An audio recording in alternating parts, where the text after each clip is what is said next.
বাংলাদেশের স্বাধীনতার পর থেকে জাতীয় নির্বাচন হয়েছে ১২টি। এর মধ্যে ৪টি নির্বাচন অনুষ্ঠিত হয়েছে নির্দলীয় তত্ত্বাবধায়ক সরকারের অধীনে, আর বাকিগুলো অনুষ্ঠিত হয়েছে দলীয় সরকার বা সামরিক শাসনের অধীনে। অধিকাংশ নির্বাচনের পরেই অভিযোগ উঠেছে জালিয়াতি, কারচুপি আর অনিয়মের। ১৯৭১ সালে মুক্তিযুদ্ধ শেষ হওয়ার পর বাংলাদেশের স্বাধীনতা আন্দোলনের নেতা শেখ মুজিবুর রহমান পাকিস্তানের কারাগার থেকে বাংলাদেশে ফেরেন ১৯৭২-এর ১০ই জানুয়ারি। যুদ্ধ চলাকালীন প্রবাসী সরকারের সিদ্ধান্ত অনুযায়ী তিনি ছিলেন বাংলাদেশের রাষ্ট্রপতি। এরপর ১২ই জানুয়ারি রাষ্ট্রপতি পদ থেকে পদত্যাগ করে তিনি শপথ নেন বাংলাদেশের প্রধানমন্ত্রী হিসেবে। শেখ মুজিবুর রহমান প্রধানমন্ত্রী থাকা অবস্থাতে স্বাধীন বাংলাদেশে প্রথমবার জাতীয় নির্বাচন হয় ১৯৭৩ সালে। আওয়ামী লীগ ওই নির্বাচনে বড় জয় পায়। সে সময় আওয়ামী লীগের ব্যাপক জনপ্রিয়তা থাকলেও নির্বাচনের পর বিরোধী দলগুলো নির্বাচনে অনিয়ম ও কারচুপির অভিযোগ তুলেছিল।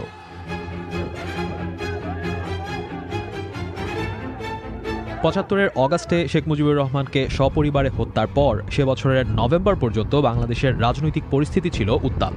নভেম্বরের শুরুর দিকে সামরিক অভ্যুত্থান আর পাল্টা অভ্যুত্থানের জের ধরে ৭৫-এর ৭ই নভেম্বর রাজনীতির কেন্দ্রে চলে আসেন জিয়াউর রহমান।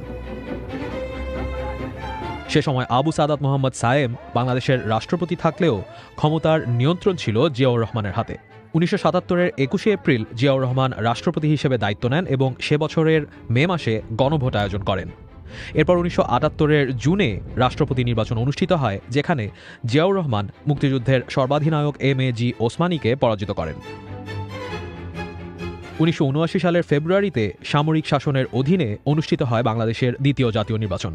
ওই নির্বাচনে বিএনপি ২০০-র বেশি আসনে জয় পায়। নির্বাচনের পর আওয়ামী লীগ সহ অন্যান্য বিরোধী দলগুলো নির্বাচনে ব্যাপক কারচুপির অভিযোগ তুলেছিল। Circuit House, where the assassination occurred, draws the mildly curious. President Zia ১৯৮১ সালে এক ব্যর্থ সামরিক অভ্যুত্থানে জিয়াউর রহমান নিহত হওয়ার পর প্রথমে অস্থায়ী রাষ্ট্রপতি ও পরে রাষ্ট্রপতি হিসেবে দায়িত্ব পালন করেন বিচারপতি আব্দুস সাত্তার। ১৯৮২-এর ২৪শে মার্চ তৎকালীন সেনাপ্রধান হুসেইন মোহাম্মদ এরশাদ সামরিক অভ্যুত্থানের মাধ্যমে তাকে ক্ষমতাচ্যুত করেন। দেশে জারি হয় সামরিক শাসন। ১৯৮৬ সালের মে মাসে নির্বাচনের আয়োজন করেন মিস্টার এরশাদ। সে সময় এরশাদ বিরোধী আন্দোলনে সরব ছিল আওয়ামী লীগ, বিএনপি সহ অধিকাংশ বিরোধী দল।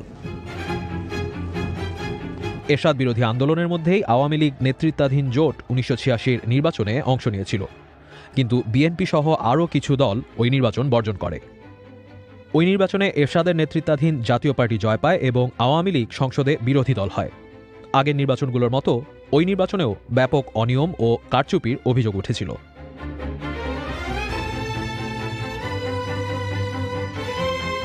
১৯৮৬ নির্বাচনের পর থেকে এরশাদের পতনের লক্ষ্যে আন্দোলন আরও তীব্র হয়। আওয়ামী লীগ, বিএনপি সহ প্রায় সবগুলো বিরোধী দলই ওই আন্দোলনে শরিক হয়।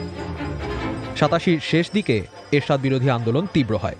১৯৮৮ সালের ৩রা মার্চ চতুর্থ জাতীয় সংসদ নির্বাচন অনুষ্ঠিত হয়, যেখানে আওয়ামী লীগ, বিএনপি সহ অধিকাংশ বিরোধী দল অংশগ্রহণ করেনি।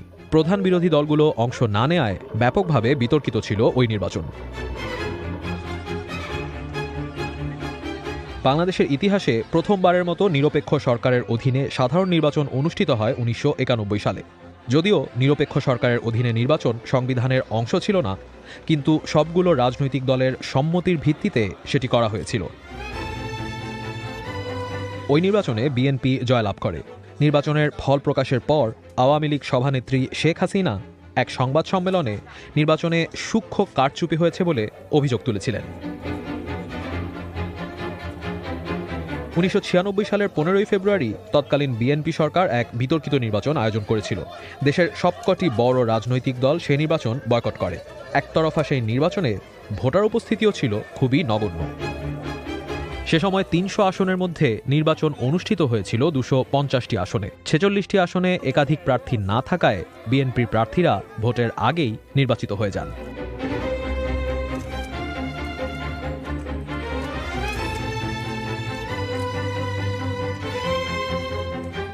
১৫ই ফেব্রুয়ারির নির্বাচনে জিতলেও তত্ত্বাবধায়ক সরকারের জন্য সংবিধান সংশোধনের পর বেশি দিন ক্ষমতায় থাকতে পারেননি খালেদা জিয়া। তিনি ৩০শে মার্চ তত্ত্বাবধায়ক সরকারের প্রধান হিসেবে সাবেক প্রধান বিচারপতি হাবিবুর রহমানের হাতে ক্ষমতা হস্তান্তর করে বিদায় নেন। হাবিবুর রহমানের নেতৃত্বে অনুষ্ঠিত হয় ১৯৯৬ সালের দ্বিতীয় এবং বাংলাদেশের সপ্তম জাতীয় নির্বাচন।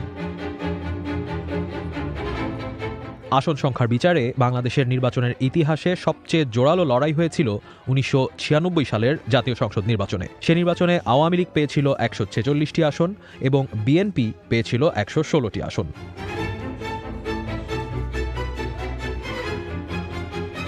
২০০১ সালের অষ্টম জাতীয় সংসদ নির্বাচনে বিএনপি ও জামাত জোটবদ্ধ হয়ে অংশ নিয়েছিল। ক্ষমতার মেয়াদ পূর্ণ করে সংবিধান অনুসারে নির্দলীয় তত্ত্বাবধায়ক সরকারের কাছে ক্ষমতা হস্তান্তর করেছিল আওয়ামী লীগ সরকার। নির্বাচন অনুষ্ঠিত হয় ২০০১ সালের ১ অক্টোবর। ওই নির্বাচনে বিএনপি জয় পেলেও আওয়ামী লীগ ফল মেনে নেয়নি এবং শুরুতে সংসদেও যোগ দেয়নি। নানা রাজনৈতিক বাদানুবাদের পরে একসময় আওয়ামী লীগ সংসদে যোগ দেবার সিদ্ধান্ত নেয়।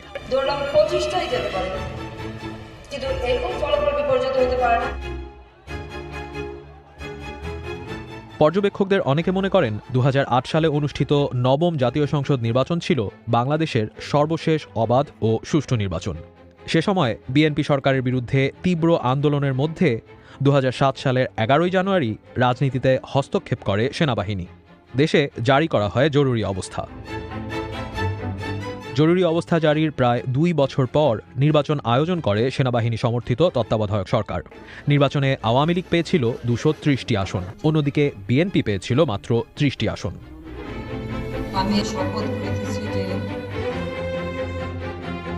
প্রধান বিরোধী দল বিএনপি সহ আরও কয়েকটি বিরোধী দলের বর্জনের মধ্য দিয়ে অনুষ্ঠিত হয় দশম জাতীয় সংসদ নির্বাচন। ওই নির্বাচন অনুষ্ঠিত হয়েছিল ক্ষমতাসীন আওয়ামী লীগ সরকারের অধীনে। সেবারের নির্বাচনে ১৫৩টি আসনে অন্য দলের প্রার্থী না থাকায় বিনা প্রতিদ্বন্দ্বিতায় বিজয়ী হয় আওয়ামী লীগ প্রার্থী। কোনো ব্যক্তিকে জ্ঞাপন করিব না। দশম নির্বাচনের মতো এই নির্বাচনও অনুষ্ঠিত হয়েছিল ক্ষমতাসীন আওয়ামী লীগের অধীনে। নানা বাদানুবাদের পর এই নির্বাচনে বিএনপি অংশ নিয়েছিল। ২০১৮ সালের নির্বাচনে ভোট গ্রহণকে কেন্দ্র করে ব্যাপক অনিয়ম ও কারচুপির অভিযোগ উঠেছিল। বিএনপি ও সমমনা দলগুলোর বর্জনের মধ্যেই ৭ জানুয়ারি দ্বাদশ জাতীয় সংসদ নির্বাচন অনুষ্ঠিত হয়। এই নির্বাচন জিতে শেখ হাসিনার নেতৃত্বাধীন আওয়ামী লীগ টানা চতুর্থবারের মতো ক্ষমতায় আসে।